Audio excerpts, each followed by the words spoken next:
Bonjour à toutes et à tous, très heureux de vous retrouver en ce mercredi matin et ça approche à grands pas cette première journée de Ligue 1 et le retour à la compétition officielle. Ça nous a manqué, même si les matchs de prépa ont un peu permis de grignoter un peu de l'OM, mais ça nous manque quand même la compétition, les matchs vraiment décisifs. Ça nous manque et on a hâte d'être à vendredi, ça va arriver rapidement. En plus, il y a beaucoup de programmes sur l'OM. On va teaser tout ça. Déjà, je salue tout le monde dans le chat, que ce soit sur YouTube ou sur Twitch, sur MyFosséen également. J'ai le chat MyFosséen avec moi. Tiens, The Mick qui me dit pas facile à suivre pendant les vacances, mais c'est pas grave. Merci d'être là. Déjà, vous êtes très nombreux. Vous étiez nombreux aussi sur le match de samedi dernier. Vous étiez nombreux sur YouTube à streamer. Vous étiez nombreux sur Twitch. Donc, merci beaucoup de votre fidélité. C'est vrai que là, cette saison et ce lancement de cette nouvelle saison démarre fort aussi pour nous sur le Phocéen, donc c'est grâce à vous. Donc merci beaucoup et comme d'habitude, on n'oublie pas pour les abonnés et les habitués surtout sur YouTube, le petit pouce, ça nous aide et ça permet aussi de faire connaître la chaîne, notre média et ce qu'on fait. Donc merci beaucoup et je salue évidemment tout le monde sur Twitch aussi qui sont beaucoup de monde présent. Écoute, Federer Maestro, ça va plutôt bien. Je vous disais, on va teaser un petit peu là la fin de semaine. On va s'accompagner jusqu'à vendredi soir parce que le match est à 20h45, un coup d'envoi Rennes-OM 20h45, ça sera à l'extérieur au Roazhon Park. Mais avant ça, donc il y a l'OM au café ce matin. On va continuer à débriefer un petit peu l'actu de l'OM, même si elle est pas folichonne pour l'instant. Il n'y a pas énormément d'avancées dans les rumeurs mercato. Mais voilà, l'OM au café aujourd'hui. Demain, conférence de presse à 13h30 avec Leonardo Balerdi et Roberto De Zerbi, donc 13h30, prenez le rendez-vous en note. Et puis le soir même, et vous l'attendez avec impatience, le talk show du Phocéen qui est de retour. Et je peux même vous donner le plateau, on va se teaser ça. Il y a le plateau, on aura un beau plateau puisqu'il y aura Maxence Volpe qui sera de retour, Romain Herring qui sera là aussi pour m'accompagner. Je serai à la présentation, Seb vous avez prévenu, il sera absent. Et on aura également Titi, c'est toi le boss, donc il pourra nous parler un petit peu des coulisses, des arrivées aussi. Ça va être intéressant d'avoir Titi sur le plateau. Donc voilà, un beau plateau pour redémarrer la saison. Et puis la conférence de presse, je vous l'ai dit, à 13h30. Et le lendemain, vendredi, OM au café et prise d'antenne à 19h45 pour un coup d'envoi à 20h45 sur notre chaîne. Donc voilà, il y aura vraiment une belle fin de semaine à vivre ensemble. Et puis après, on passera le week-end tranquillou à regarder un petit peu la suite des matchs de Ligue 1 avec 3 matchs le samedi et le reste après le dimanche. Voilà. Tiens, l'Opsi, Romain Herring, on ne l'a pas revu depuis fin juin. Il sera de retour, je vous l'ai dit, donc il sera avec moi sur le plateau du talk show. Il fera son grand retour. Il sera également avec vous vendredi dans l'OM au café. Donc voilà, vous allez avoir votre dose de Romain Herring qui sera de retour pour vous parler un petit peu son avis, nous donner aussi son avis sur le mercato actuel de l'OM et ce début de saison. Massou, où en sont les rumeurs de départ de Unai et de Moumbagna? Toujours pareil, toujours au même point, surtout sur Moumbagna, il y a toujours cette volonté de le faire partir, donc il n'y a pas forcément eu d'avancée considérable dans ces deux dossiers-là. Le projet est le même toujours avec ces deux joueurs, donc pour l'instant il faut être patient, mais en tout cas je pense que ça sera ils ne seront plus olympiens d'ici la fin de ce mercato, ça c'est à peu près sûr. Tiens, Sauna 13 qui me pose une question sur YouTube, sur Twitch. Slim, tu vois qui en défense vu que Medina sera suspendu? Moi je vois Sedji Egan Riley, je vois pas pourquoi, je vois pas comment on pourrait réinventer une défense là-dessus, tu vois, je vois pas faire redescendre un milieu de terrain non plus. Même si c'est vrai que c'est pas ce qu'il a fait sur la deuxième période contre Aston Villa. assez surpris, mais voilà, ce sera peut-être une des questions à lui poser. Alors, il ne nous donnera certainement pas la réponse, quoique, des fois, il est quand même assez transparent, Roberto De Zerbi, mais moi, je vois une défense quand même Balerdi, Sedji, Egan Riley et à droite Murillo, à gauche Garcia. Voilà pour la première journée de championnat. Je pense qu'on fera, vu qu'on n'a pas Medina, on fera comme ça. Ouais, c'est ça, R6, M6. Mais bon, c'est pas prévu pour l'instant. Ouais, Egan Riley, hâte de le voir, j'ai soif, tout à fait. Je trouve qu'il a montré de belles choses là dans ses matchs de préparation. À chaque fois qu'il rentre, je le trouve assez bon dans la relance, il prend des risques aussi, il n'hésite pas à oser en tout cas monter et gagner des mètres balle au pied. C'est ce qui manquait justement à des défenseurs comme Cornelius par exemple. Je trouvais qu'il prenait pas assez ses responsabilités dans cet aspect-là du jeu. Donc dans les duels il est plutôt bon, il est même allé faire un tacle. Bon, ça c'était une faute et carton jaune, faudra éviter ça un peu en championnat parce que ça donnerait des munitions à nos adversaires. Mais voilà, on sent que physiquement il est prêt, athlétiquement, je vois de belles choses, en tout cas de belles prédispositions de ce joueur-là. Ça demande à être vu déjà en match officiel, voir ce qu'il va donner, mais c'est très très positif, en tout cas ce qu'on a pu entrevoir sur ces matchs de prépa. Donc c'est pour ça que je suis pas inquiet de le voir titulaire, vendredi contre Rennes. Bars 13, oui j'ai vu ça, oui je crois que c'était dans l'épisode 3 où on voit, je crois qu'on a vu Loïc aussi, il y avait Diana qui était avec nous, Karim, c'était un moment où on était en accès un petit peu privilégié, on avait eu accès à tout l'entraînement de l'OM, c'était pendant une trêve après la défaite contre Auxerre justement, et on a eu l'occasion d'échanger avec Roberto De Zerbi, et c'est vrai que dans la série on nous voit. Ouais, tout à fait, Steph. Ouais, on peut en parler d'ailleurs. L'abonnement Ligue 1 Plus. Moi personnellement, j'ai pris mon abo.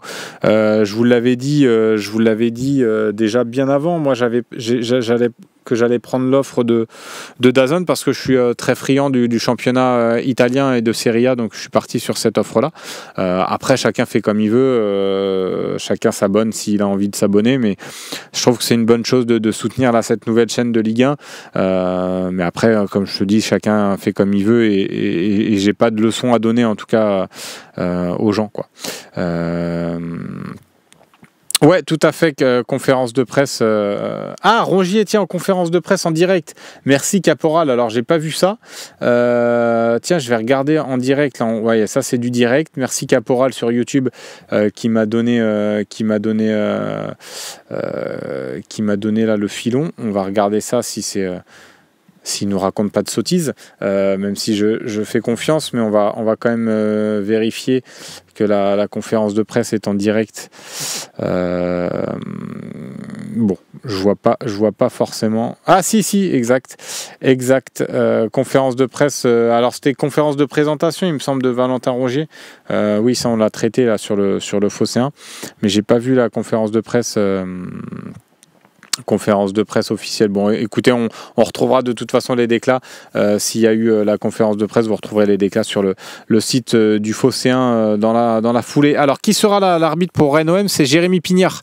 Jérémy Pignard qui avait déjà arbitré l'OM au 4-2 quand on avait gagné 4-2 en fin de saison, là, le dernier match de la saison au Vélodrome. Donc, c'était déjà lui, Jérémy Pignard, qui avait arbitré. Il me semble qu'il nous avait arbitré aussi un match de Coupe de France, si je dis pas de bêtises. L'année un peu chaotique, là, on avait fait demi-finale d'Europa League, mais en championnat, on était passé complètement à côté avec Aubameyang, justement. Je crois qu'on avait fait, si je dis pas de bêtises, on fait match nul, 1-1, on va au tir au but. Et on perd au tir au but ce match-là, et je crois que c'était Jérémy Pignard qui était présent au sifflet. Si je dis pas de bêtises. Ouais, c'est ce que j'ai dit, monsieur Pignard, ouais, c'est ça. Ah oui, d'accord, j'ai compris ta bague, Baba Yaga. Donc voilà, je crois que c'était 1-1. Si je dis pas de bêtises, on va vérifier ça tout de suite. Je crois que même on avait perdu au tir au but 9-8. Oui, c'est ça, 9-8 et Gigot qui avait loupé. On va le regarder en direct. Rennes OM Coupe de France. Ouais, c'est ça, 1-1. 1-1 et Gigot qui avait loupé, ça je suis à peu près sûr de toute façon. Bon, on va continuer un petit peu la foire aux questions. L'OM au café en direct, là il va nous rester 5 minutes avant de passer à la partie suivante. Chacun a pris son abo, je vois, tant mieux. En tout cas c'est bien, je trouve, de soutenir cette nouvelle chaîne de Ligue 1 en espérant qu'elle soit à la hauteur de nos attentes aussi. Monsieur Pinard, opinion. Oui, non, mais j'ai vu, je vous en avais parlé d'ailleurs de Ferland Mendy. Tiens, Jean-Michel Mambourg qui me dit Ferland Mendy, pour toi c'est possible. En tout début de mercato, l'OM avait sondé un petit peu le clan de Ferland Mendy et la réponse avait été assez sèche et il n'y avait pas d'intérêt, en tout cas réciproque. Donc l'OM avait vite abandonné le dossier, mais il y avait eu un intérêt, en tout cas, une prise de renseignement en tout cas pour Ferland Mendy. Aujourd'hui, je pense pas que ce soit forcément réactivé, donc et gros salaire aussi Ferland Mendy, donc je pense qu'on est passé à autre chose. Rising et Ordonez, est-ce que c'est mort selon toi, Slim? Non, c'est pas mort. Je pense qu'on aura encore notre mot à dire dans ce dossier-là et je pense que il y a de bonnes chances que ça se fasse aussi, donc il y a aussi toujours la volonté du joueur qui est important à prendre en compte, même si des fois ça pèse pas forcément assez dans la balance, mais le joueur a envie de venir à l'OM visiblement et des dernières infos qu'on a pu avoir, il y a toujours cette volonté aussi du côté de l'OM de le faire, et il y a toujours de l'espoir de le faire, donc je pense que c'est un petit peu comme le dossier Péchao, ça a un peu traîné et au final ça s'est bien fait, donc je pense qu'il faut garder confiance dans ce dossier-là et non, c'est loin d'être mort. Ouais, je suis d'accord avec toi, Federer Maestro aussi, là je t'ai lu. Je t'ai lu aussi sur ce message-là. Moi, je suis d'accord avec toi. Alors, certains ne partagent pas forcément cette vision, mais moi, je suis d'accord. Il faudra un latéral gauche. Alors, Roberto De Zerbi a dit moi, j'ai envie de vous poser aussi la question. Il faudra regarder quel profil de latéral gauche, parce qu'il en a parlé en conférence de presse après le match. Roberto De Zerbi, il a expliqué un peu son système de jeu, ce qu'il attendait aussi de ses latéraux. Il attend aussi des latéraux qui rentrent pas mal dans l'axe, qui laisse un peu le couloir libre à Greenwood, et là en l'occurrence c'était Jonathan Rowe, donc il faut aussi regarder un latéral peut-être qui va être capable d'endosser ce rôle-là. Donc Merlin, on se rappelle la prépa estivale dernière le faisait plutôt bien, mais ça a vite été un échec après au fil de la saison.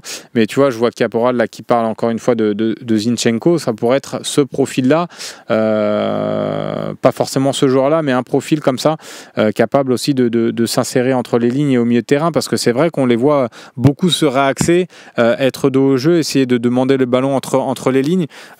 Si vous avez l'occasion d'observer un petit peu plus et de vous refaire certains matchs de prépa, vous verrez que les latéraux se placent beaucoup au milieu de terrain, donc ça peut être aussi un des critères pour la recherche du latéral gauche, un joueur capable aussi d'occuper ce poste un peu plus axial.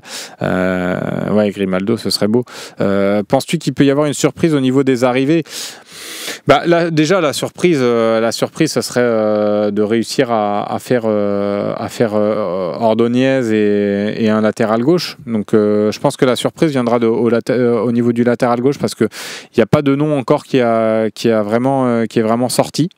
Je pense que la surprise viendra de là. Du côté des milieux de terrain, il y a toujours la volonté de faire Ismaël Benasser, ça on en a parlé à longueur d'émission, on va pas en refaire dessus, mais donc voilà, au milieu de terrain, je pense que c'est cette piste là, et puis tu auras la surprise, je pense, latéral gauche, parce que pour le coup sur ça on n'a pas forcément d'infos.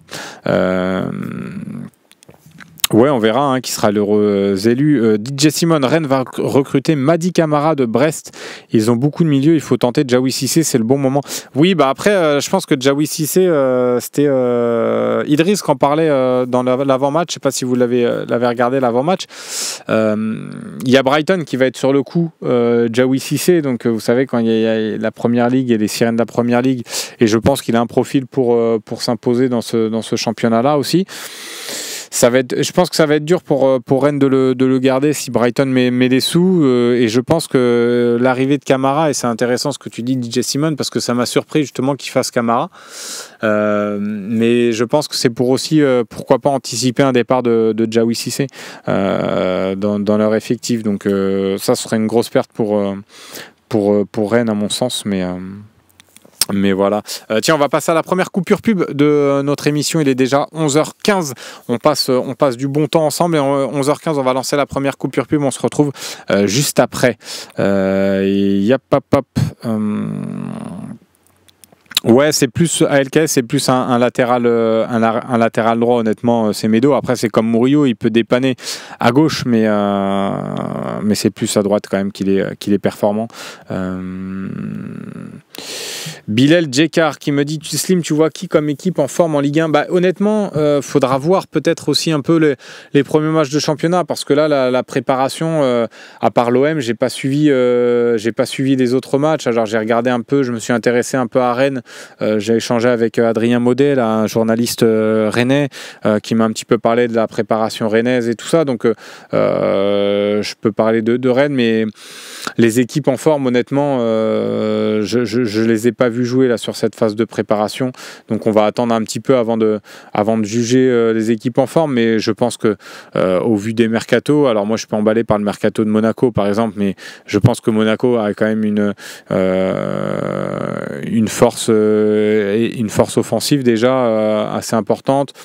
Ils ont réussi à garder quand même des joueurs cadres dans leur effectif.